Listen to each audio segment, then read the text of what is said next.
What's up, guys? Welcome back to our show. This is Toy Friendly Unbox. We're featuring the hottest shows in the market today. And huwag natin patagalin to. Voltes 5 50th Shogokin anniversary.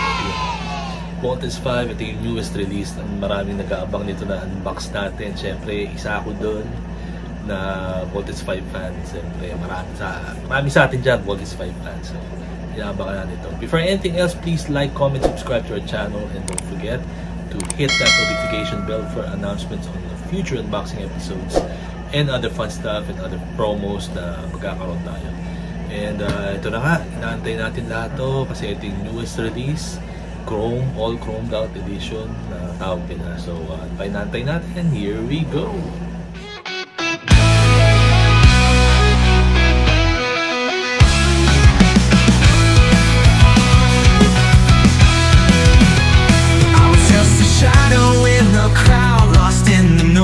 Making a sound, then you came along, bright as the dawn, turned my world around. Now I'm reborn. Every look, every touch, it's a spark. You lit the fire deep in my heart. I'm breaking free.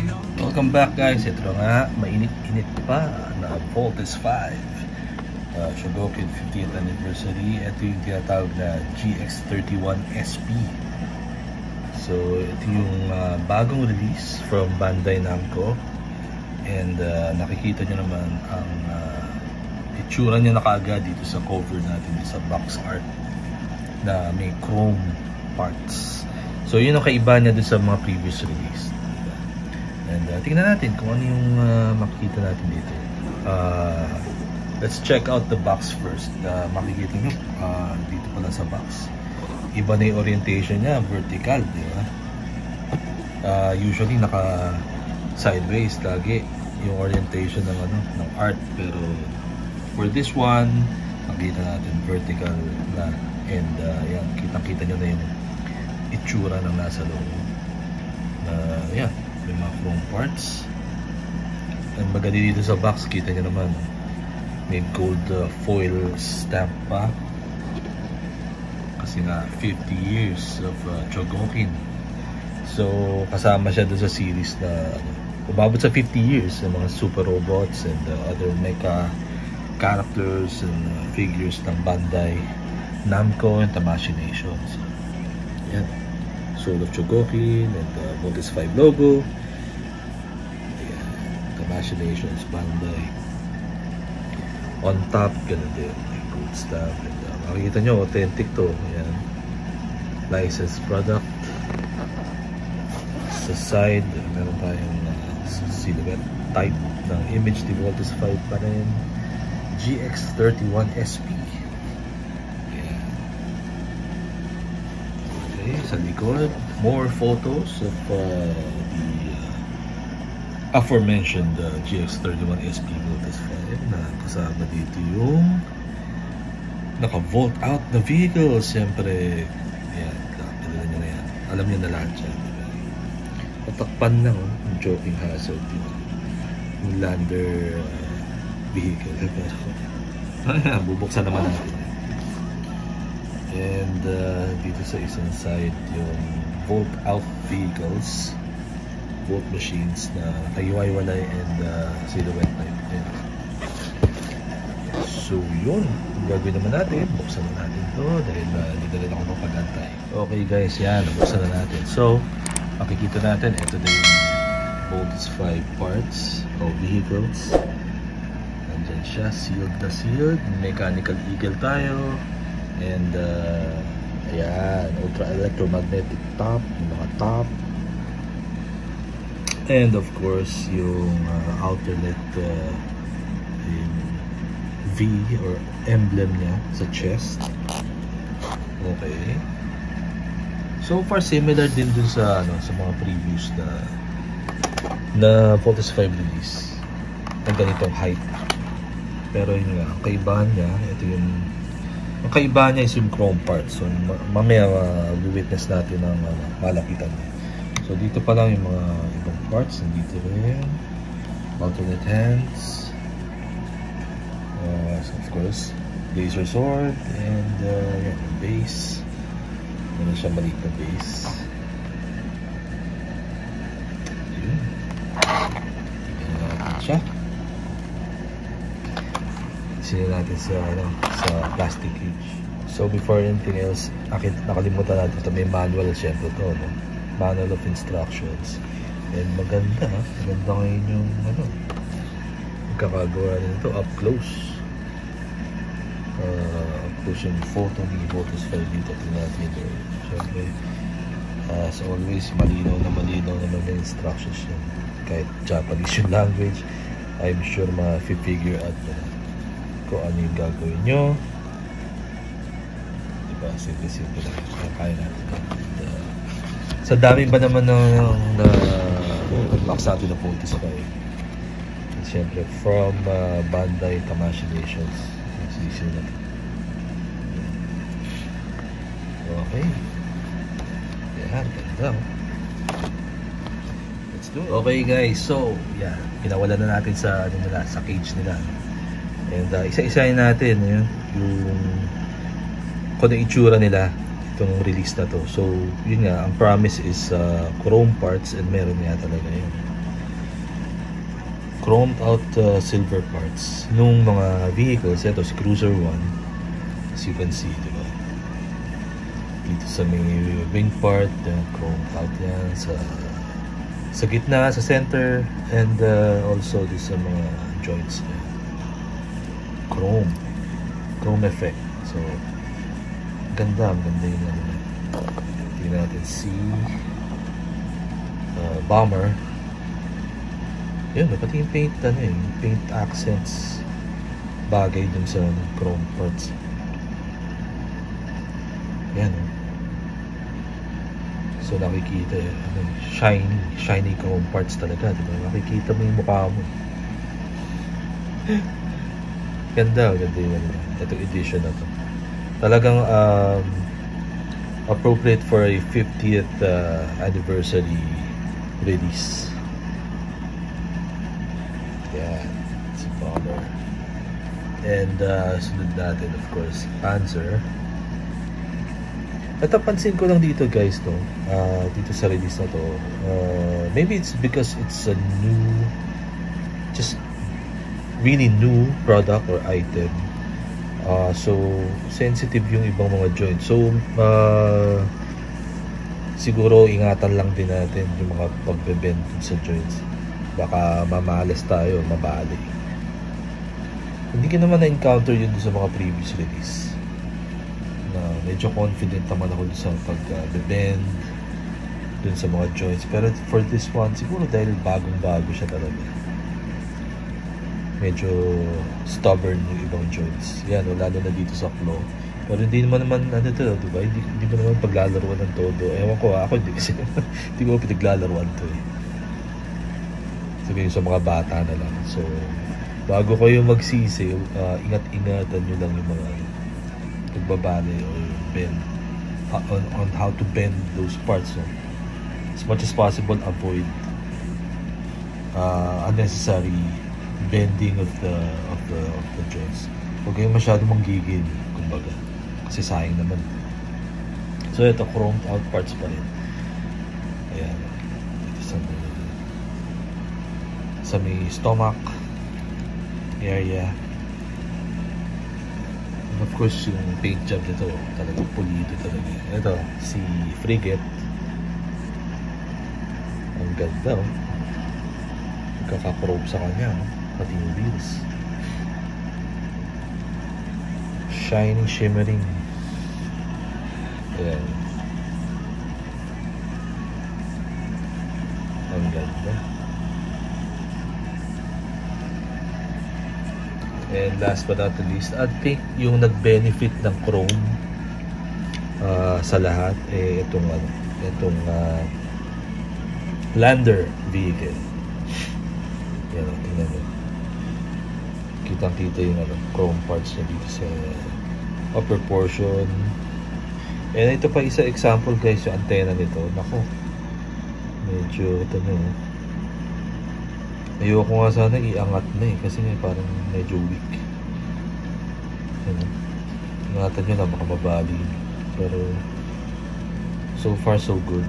Pero yan, ang ganda. Ganda. So, i-vault in na natin siya. And tignan natin yung overall look nitong 50th anniversary Chogokin Voltes 5. At ito na nga guys, assembled and ready. Ito siya, Chogokin 50th anniversary Voltes 5 GX31 SP. And makikita nyo yan, chrome parts. And masasabi ko lang talagang pang ano to, upgraded version siya, in the sense na yun nga, pinag-chrome parts lang yung mga silver parts niya, and konting enhancement sa paint job. Tignan nyo yan, as compared to the 40th anniversary edition, it's the same. Yun lang talaga difference niya, yung mga chrome parts dito. And ito yung ano ko, gripe ko, hindi nila maayos ito, pa-protrude lagi dito yung sa medical, yung sa fin. Dapat gawa nila ng paraan yun. Hindi dapat nakikita yan eh. Diba? Dapat nakatago. Anyway, yun lang yung gripe ko. Aside from that, it's the same naman din eh. So kung fan kayo ng 40th anniversary, then you'll love this. And suggestion ko, kung nagtitipid ka, syempre dapat makontento ka na lang sa 40th anniversary. Pareho lang naman din. Pero kung nangangati kayo na magkaroon ng chrome part Voltes 5 version, ito yun. Kasi astig naman siya talagang tingnan. So talagang maganda sa glass cap nyo to pagka nilagay nyo as display. And of course, maintindihan ko naman kung ba't gusto rin talaga ng mga Voltes 5 fans to, diba? Dahil syempre, kung completist ka, kailangan meron ka nito eh. Mabubudol at mabubudol ang Voltes 5 fan ka, syempre. Kailangan, hindi pwedeng wala ka nito sa collection mo, diba? And ganda naman talaga. Although, kung maghanap ka nga ng something new about this version, mabibiting ka lang kasi yun lang yung version niya. Ang pinagkaiba niya is yung chrome parts. Pero astig talaga. Ayan, tingnan natin, silipin natin. Yan o. Pati yung drills ni Jamie. Diba? Sabi ko nga sa inyo, pinaka benefit ng chrome parts si Lando. Ang ganda tingnan.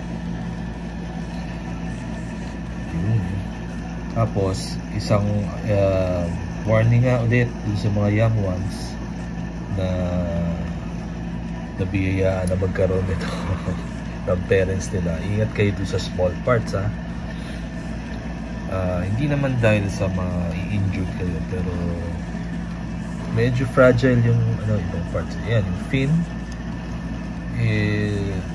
yung attempt na maitago ko lang to kanina, munti ko lang mabali. Pero wala eh, ganyan lang talaga yung the best na mga gagawa niyo. Ewan ko kung may suggestion ko yung paano matatago pa. So please just place your comments in the comment section kung meron kayo suggestion kung paano ma-remedy yan nang hindi kino-customize. Ayoko kung kino-customize pa. Pero yan na, sa tingin ko magagawa niya. Or may mali akong ginagawa. Yun na, suggest mo. Isa pa na napansin ko dito for this version, medyo yan o, kasi nga magnetic joint yung naman sa ulo. Yung advantage naman siya kasi madali mo na to-turn. Pero malakas din naman yung magnet yan, so okay lang. Pero pag natabig niya, tanggal siya. Tanggal yung ulo. Kaagad. Hindi ko maalala kung ano. Parang mas malalim yung joint sa 40th sa previous version. Pero okay din naman. Malakas naman yung magnet connection. Maganda guys, maganda. And hindi ka napapakita ibang weapons kasi tackle na rin natin sa previous version. And it's the same din naman. Like I said, ang pinagkaiba lang nito sa 40th and previous versions is yung chrome parts na maganda. Maganda tingnan. Papa-social sa already social na Voltes 5. So, yan. Ganda guys. And I think available pa rin naman siya dito sa store natin. So kung gusto nyo magkaroon dito Voltes 5, just give us a message and we'll hook you up. Ayun, there you have it guys. This is our quick unboxing and review of the 50th Chogokin Anniversary Voltes 5 GX31 SP from Bandai Namco and Tamashii Nations. And if you want yourself your own very own Voltes 5, just sabi ko sa inyo, i-message nyo lang yung store natin and hindi natin kung may stocks pa. I'm sure meron pa yan. So yun, cue for montage. Every touch, it's a spark. You lit the fire deep in my heart. I'm breaking free, no longer restrained. In your light, I found my name. You got me so unwrapped and unboxed. All my secrets laid bare, no longer locked. With you, I'm flying high, breaking the clocks. You got me so unwrapped and unboxed.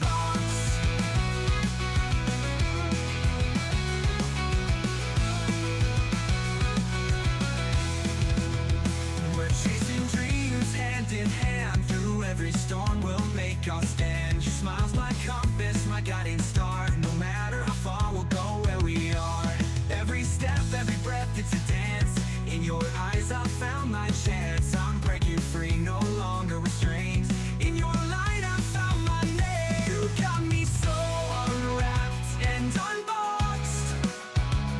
All my secrets. And there you have it guys. That was our quick unboxing and review of the much anticipated 50th anniversary Chogokin version of Voltes 5 GX31 SP. And as you can see, yun nga, pareho lang siya ng 40th anniversary edition aside except dun sa chrome parts niya. And roughly mga nasa 9 to 10 inches to. And of course bakal, di ba? Yung die-cast parts niya, yun yung nagdadala dito, die-cast, chrome. Pero yun nga, kung naghahanap kayo ng fully posable, dun ka pa rin sa SMP. I think yun yung best figure na Voltes 5 as far as articulation and posability goes, and playability na rin. Kasi ito, syempre perfect display to. Talagang mag-e-enhance sa glass cab nyo. Yun ang selling point talaga nito. And of course, kung collector kayo talaga ng Voltes 5 and fan kayo, hindi dapat mawala itong edition na to. Diba? 50th anniversary Chogokin. Yun, kailangan to. Talagang best for your display cabinet. Yan. Again, thank you so much for watching. Please like, comment, subscribe to our channel, and don't forget to hit that notification bell for announcements on future unboxing episodes and other fun stuff. And also, if you want to buy toys like these, please visit our Facebook page, www.facebook.com/toyfriendly. And again, thank you so much, and I'll see you in the next unboxing episode. Bright as the dawn, turn my world around. Now I'm reborn. Every look, every touch, it's a spark. You lit the fire deep in my heart.